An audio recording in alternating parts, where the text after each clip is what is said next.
1 Juli 2024, LBH Jakarta menerima aduan dari tenaga medis dan tenaga kesehatan bahwa masih banyak pelanggaran-pelanggaran hak normatif di sektor tenaga medis dan tenaga kesehatan.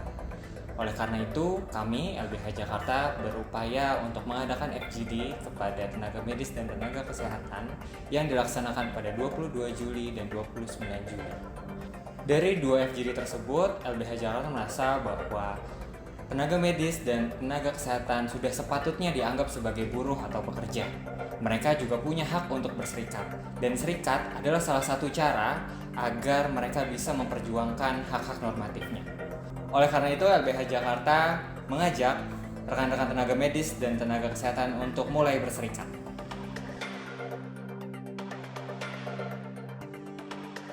Oke, baik. Mungkin banyak ya dari kita itu mempertanyakan terkait apakah tenaga medis atau tenaga kesehatan itu buruh atau bukan, buruh atau professional worker. Tentu sebagian besar dari kita menjawab pasti seorang dokter atau tenaga kesehatan itu adalah seorang profesional.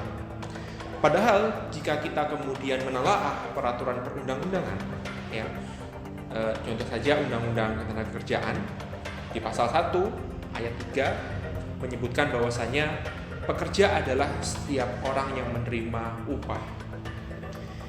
Dalam hal ini, seorang profesional pun, misalkan dokter, misalkan perawat, ataupun pilot, ataupun nahkoda yang dia kemudian bekerja atas keahliannya, bukan hanya kemudian berbekal keterampilan atau berbekal tenaga kasar, tapi karena keahliannya, mereka pun bisa menjadi buruh ketika mereka menerima upah berdasarkan perjanjian kerja yang mereka tanda tangani dengan pemberi kerja.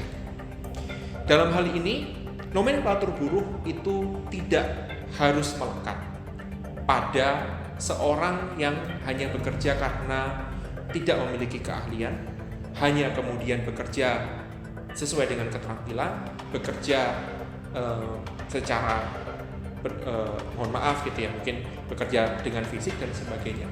Tapi juga orang-orang yang memiliki keahlian, memiliki kemampuan, tapi dia mengikatkan diri untuk bekerja dengan skema menerima pekerjaan, menerima perintah, dan menerima upah.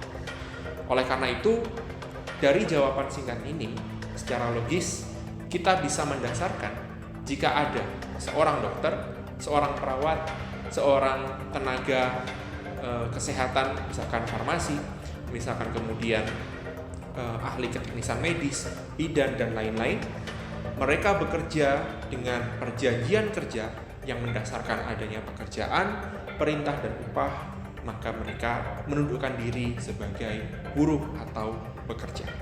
Begitu. Terima kasih.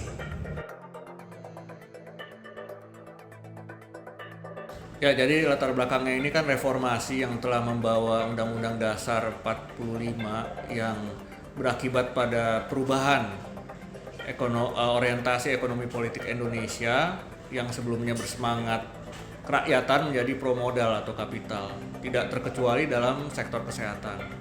Kapital telah merambat masuk ke dalam pelayanan medis dan kesehatan, mengurangi peran negara. Pelayanan kesehatan saat ini realitanya sudah menjadi industri kesehatan. Pelayanan medis merupakan suatu usaha yang memerlukan modal yang besar. Perlahan-lahan pelayanan medis yang diberikan dengan cara praktek mandiri akan tersingkir. Hubungan dokter atau tenaga kesehatan yang lain dengan rumah sakit bukan suatu hubungan kemitraan, melainkan hubungan kerja. Industri kesehatan sekarang sudah menghapus budaya honorarium yang ditentukan sesuka tenaga medis. Kini yang ada tarif jasa medis yang sudah ditentukan oleh fasilitas kesehatan. Syarat kerja tenaga medis dan tenaga kesehatan juga sudah diatur dalam berbagai prosedur standar sebagaimana tenaga kerja yang lain. Perkembangan tersebut memperlihatkan bahwa penetrasi kapital dalam pelayanan kesehatan yang seharusnya mentransformasi tenaga medis itu sebelumnya kaum profesional yang independen saat ini menjadi pekerja dalam suatu fasilitas kesehatan. Nah, menyadari akan posisinya sebagai tenaga kerja, maka berbagai tenaga medis dan tenaga kesehatan merasa perlu untuk membentuk serikat kerja tenaga medis dan tenaga kesehatan guna memajukan kepentingan-kepentingan mereka dan untuk menghadapi akumulasi kapital yang dapat impersonal dan eksploitatif.